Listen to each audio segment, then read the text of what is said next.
Hello and welcome to this video, which is part 3 for the IPT session, and this is an introduction to the software Matlab. So this IPT session, we use the motto for that: modeling is fun, and also the motto of all models are wrong, but some are useful.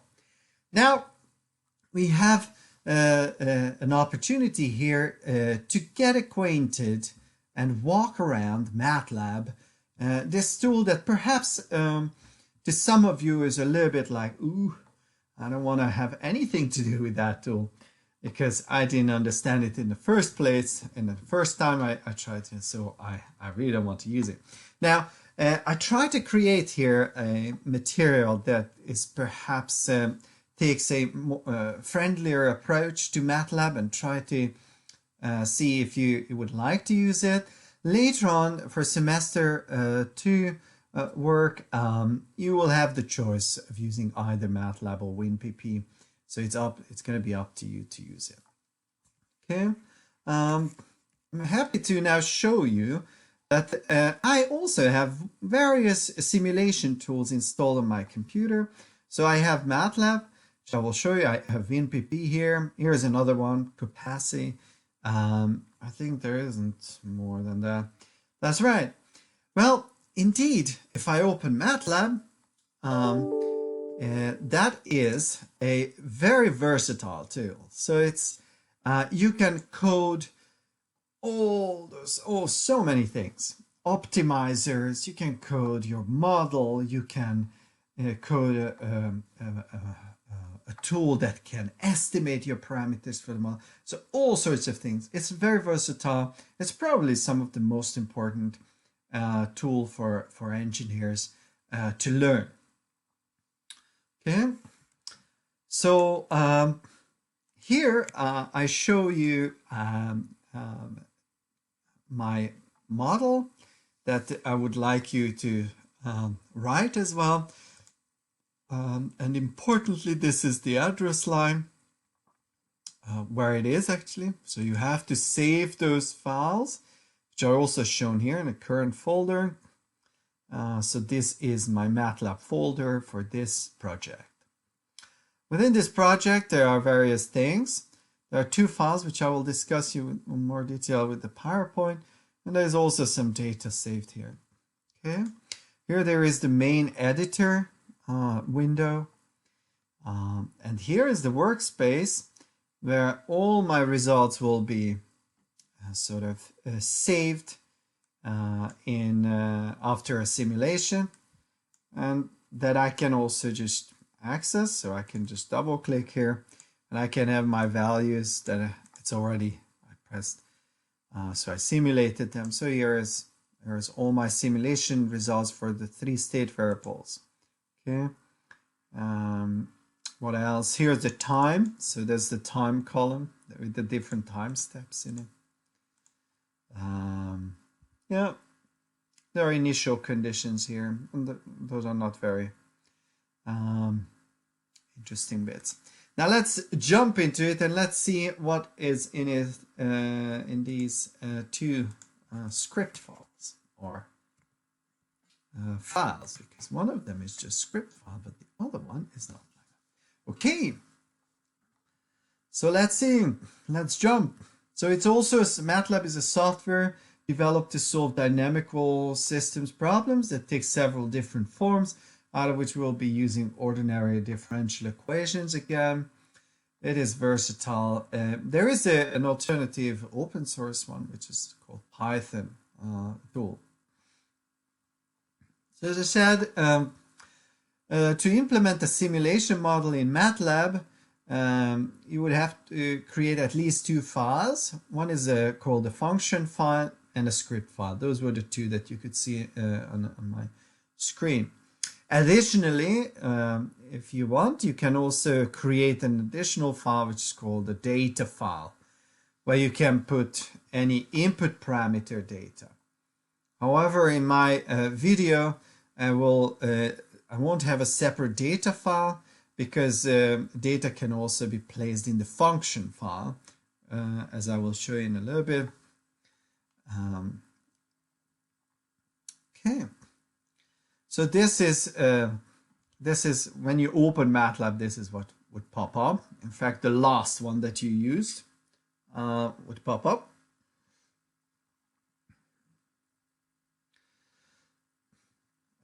And you can find, yeah, so the location and the files content of the folder here and here. By double clicking these earmarks here, you can edit and access each of these files one at a time and edit those. Once you are done with your script, you can run the simulations by clicking on the script file. So this is now a function. You have to click on export data file and then click on the one called run. And then it runs. Okay. You can also visualize simulation results, which we will discuss how to do that. And you could also say, well, these figures, they might look okay, but I want them out into Excel and I want to put them there and plot them from there. Then you can go back to this workspace and locate your, in this case, Y is all the state variables that you simulated, plotted here. And then you would also need the T sort of row matrix that contains your time steps associated with your simulation data. Okay, so let's walk around now the function file, and as you will see here, all the stuff that is shown in the functions file. So now I just pop into Matlab. So this is the function file, this is the script file. So if I go to the function file, you will see that it starts here in line 1 and it ends in line 28. And here on each slide, as a good tutorial, it will discuss each and every part of these of this code. Okay? And first it discusses the frame of this function file. So what is this frame? I will just pop here. So the frame is this. So you write this function y prime in brackets and the name of your function file, can be anything. Then you write ty in brackets, and you also write end beneath that. And in between these two, you write everything else. What else comes here? You need to define.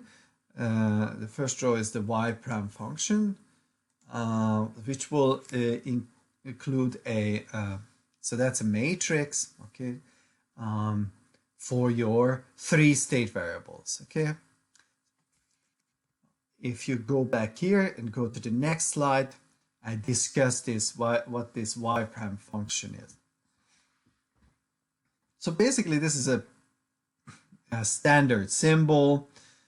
So y prime and the brackets and the equal sign. So that's, you can use it. That's a standard sign. Also, the ty indicates time independent state variable, and the y, which indicates all the state variables and all the overall rate equations for the state variables. Okay.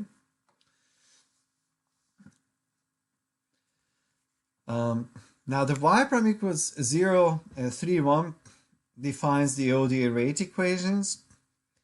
So row vector 1 and including 3 state variables defined with the differential equation. So there are 3 state variables. Please note that there is always, most of the time, there is a semicolon at the end of the script lines, and you shouldn't forget about that, because if you do, then it will send also some messages. Now, okay, standard stuff. Then comes the list of parameters.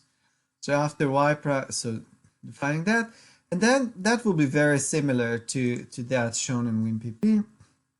Here I also show you some parameters that are now computing the unit of time. So as you can see, I can also do some algebraic manipulations here in the parameter section. You can't really do that in WinPP. Okay, then, so this is now, we don't need that. Then comes the process rate. So that's pretty similar in terms of structure to WinPP. So here are the process rate equations. You comment out the title. So this is growth, process, decay. That's the transfer, yeah, the transfer rate equation. So here you may recognize things quite easily. One thing to notice is really the state variables. So the state variables are those y's, the y1, y2, and y3. y1 is, what is it? What is y1? That's the oxygen concentration. I'm just pointing to the switching term for oxygen in the multi-substrate kinetics.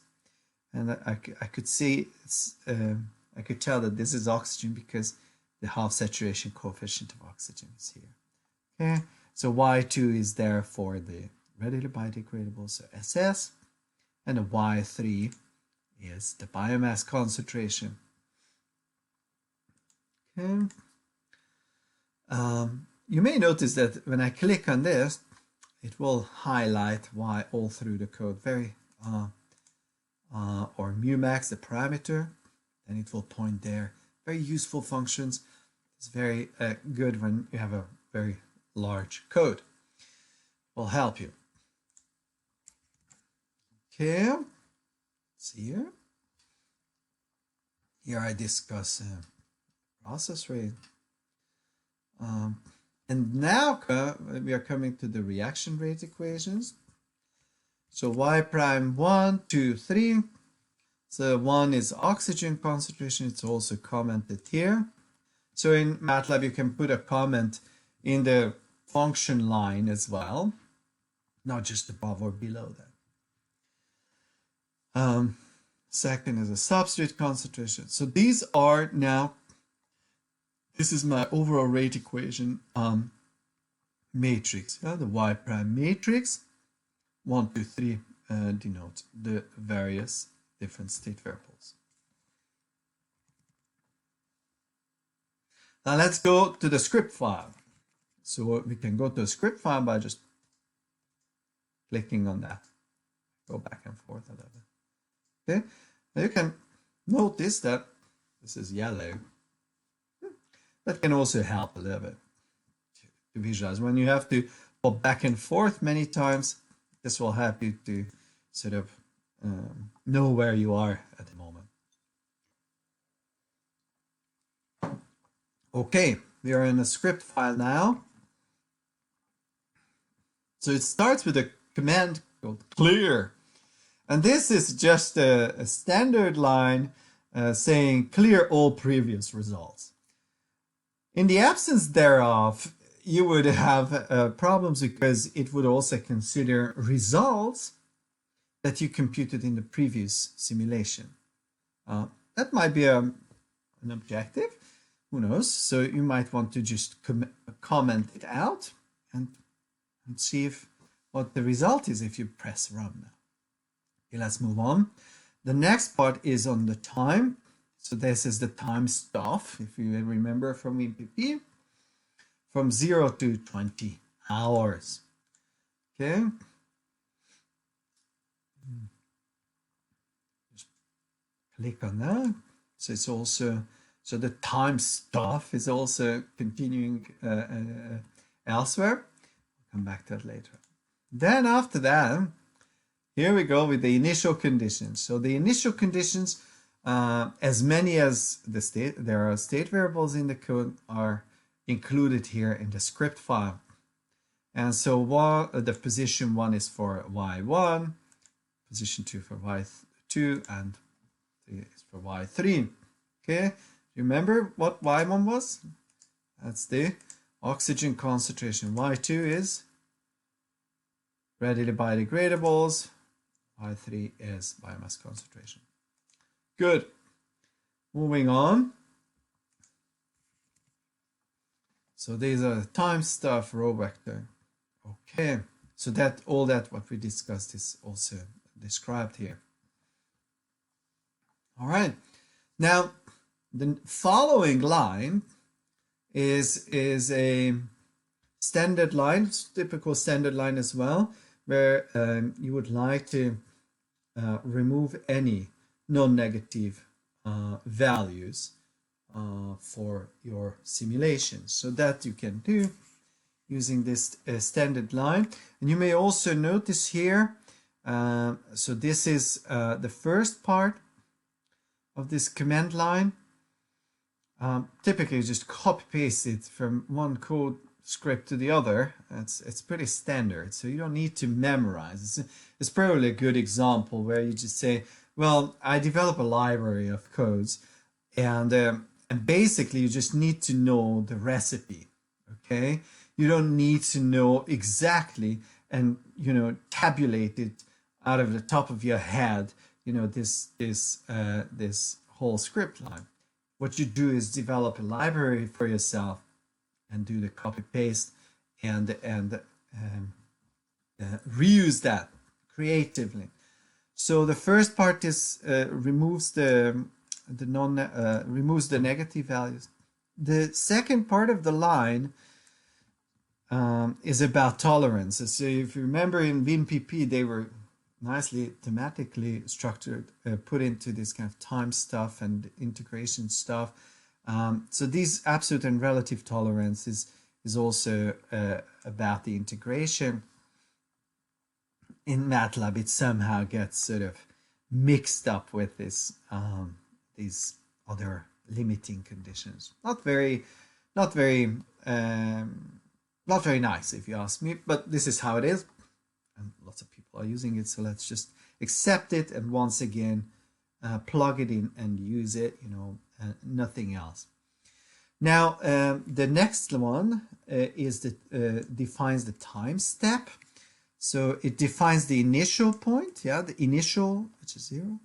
Then the time step, which will be 0.2 days. And the final one, which is the final time. Now, I owe you an explanation what is time step. Why? Because when it comes to the integrator, which in this case is OD45, as I also mentioned in the previous video, these are so-called non-discrete methods. And what does non-discrete method mean? What it means is that it dynamically changes the width of the time step for the integration. Now, the confusing bit here is that this is also called time step, and it's defined as 0.2. Now, the difference between the non is that the 0.2 will be 0.2 days will only be used to output your simulation results.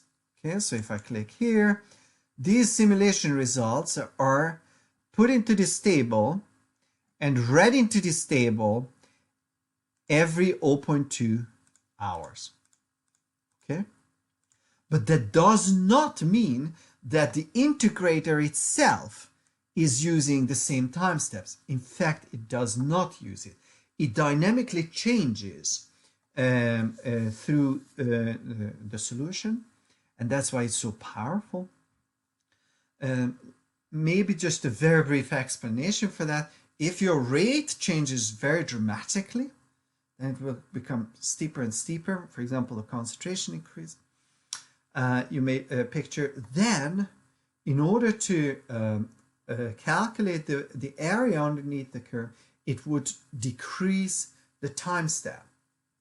If it's not so sharp, then it could increase the time the time step. So that's a very rudimentary explanation as to why it is so powerful to use non-discrete time steps and what the difference is between this fixed value, which is just about how frequently simulation results are read out into the table, from how the solver behaves. Now really moving on to the solver, ODE45. So we use ODE45 for a number of problems.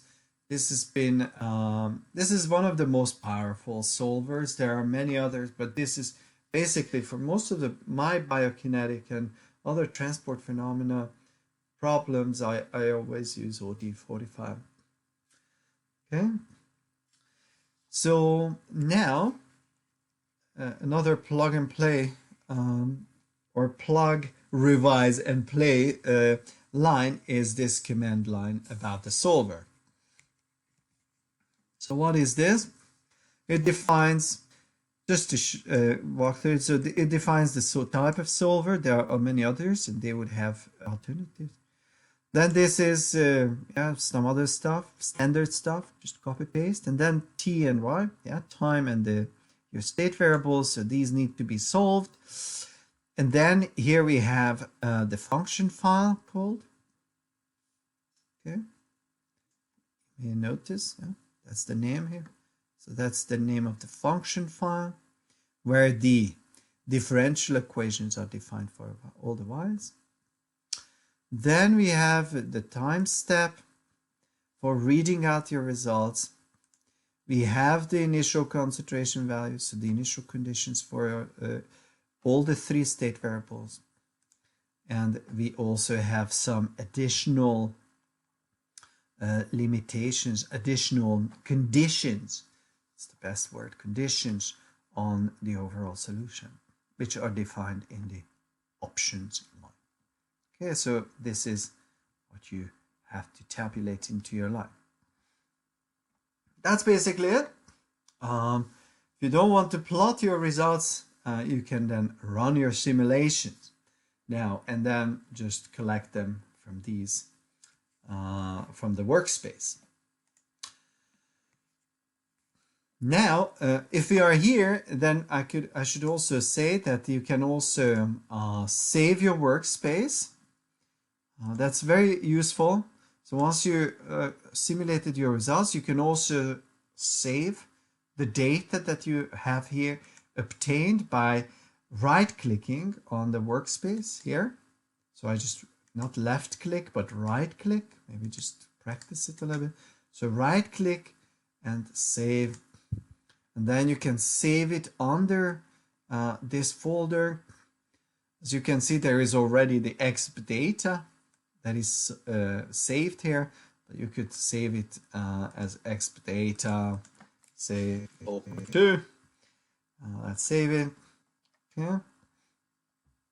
And now it shows up here.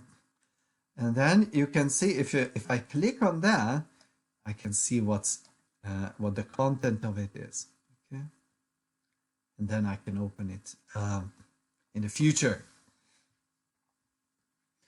If you wanted to plot your results in Matlab, which is a practical thing, you probably want to, because that's your those are your output results. If they look bad, then you go back to the code and you recode it and then you run it again and you look at your results, etc. If in between these 2 steps you put in I put my shovel my data into Excel and then I visualize that, that takes a lot of time. So probably it's worthwhile learning how to plot. And that's also a little bit of plug and revise and play. So how do we do that?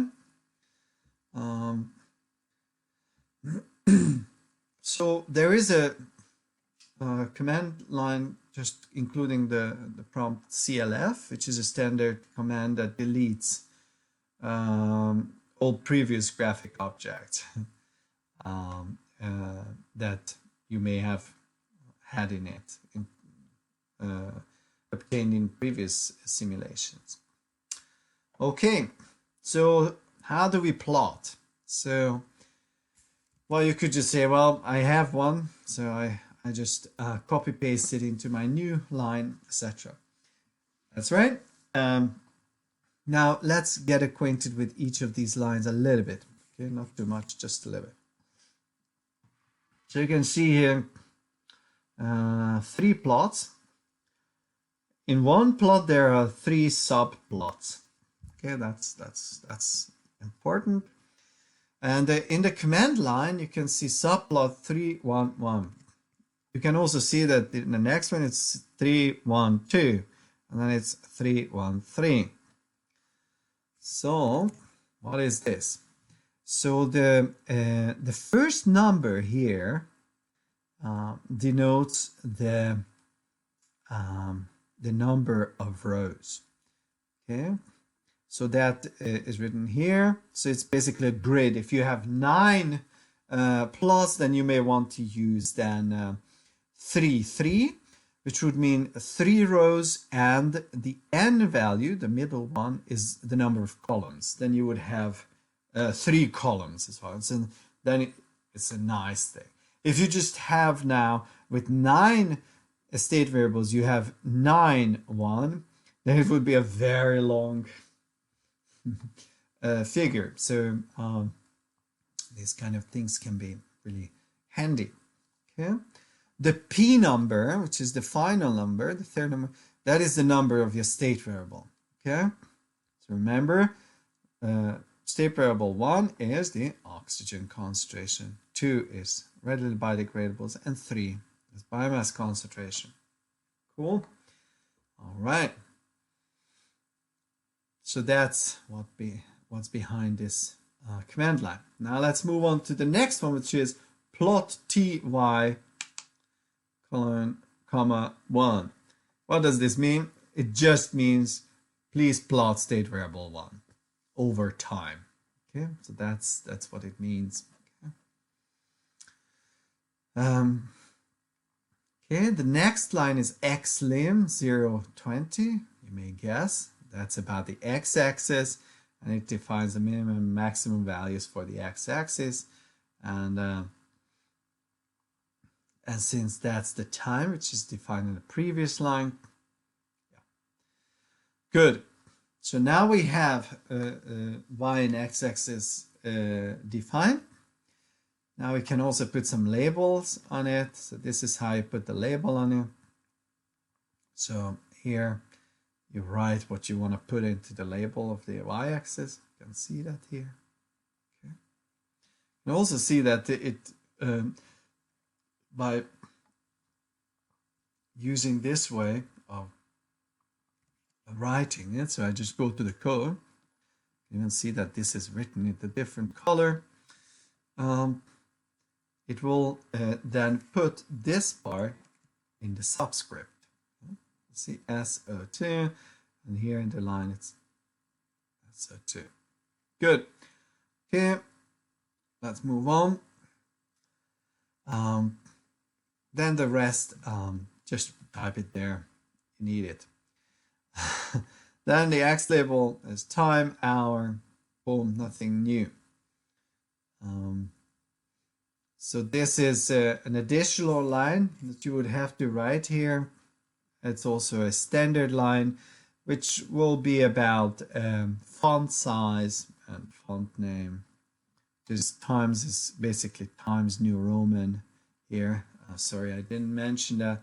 So the font name is Times New Roman. You could use Arial or Calibra or whatever you prefer. Okay. Is there anything else? And there could also be, you know, if you really want to make it nice, then you could also include a legend, something like experimental, as you can see. And you would need to use all this, which I'm not going to describe. You can just copy paste it into your code and then just use it to create a legend to your figures. Okay. So for the modeling exercise, please implement the a stoichiometric transfer model based on the stoichiometric transfer matrix shown below with all the parameters shown above here and initial conditions. Okay. Good. So now, if we are here, I will press run, and you can see that the results will just pop up like this. You can then make them like this or this. Perhaps one more thing here that could be very handy is saving these files. So this gray background is pretty awful, so you want to save it not with neatly for your report if you want to use these with a nice white background, etc. How do you do that? So first squeeze it or stretch it the way you would like to show it in your report, and go to File and go to Save As and Save As, and then roll down, and then as you will see there will be many various options. Ooh, lots of options, and what you need is the JPEG format. Okay, JPEG image format. Okay, so I will just write figure 1. Okay, and it will also go into my Matlab folder under the name figure 1. I save it. Save it, and then in a little bit, boing, it will appear. Here we go. So see, you can see it here in a little bit. So what you could do is copy it from here. You can copy it here. So you just take right click on that and then copy from here. And what I'm going to do is I will just copy it here in this file. Boom, I dropped it there. You can see it's nice and white and the background, and it's ready to be reported on. You could also use something else, which is you could open your editor, and then you could also so I'm using Earphone View image editor, and then you could also break it up. So we'll just now break it up into various figures. Here you are, just one of them, and then just put that into your report in case you wouldn't want all the 3 shown there together. So I think with that I complete this video.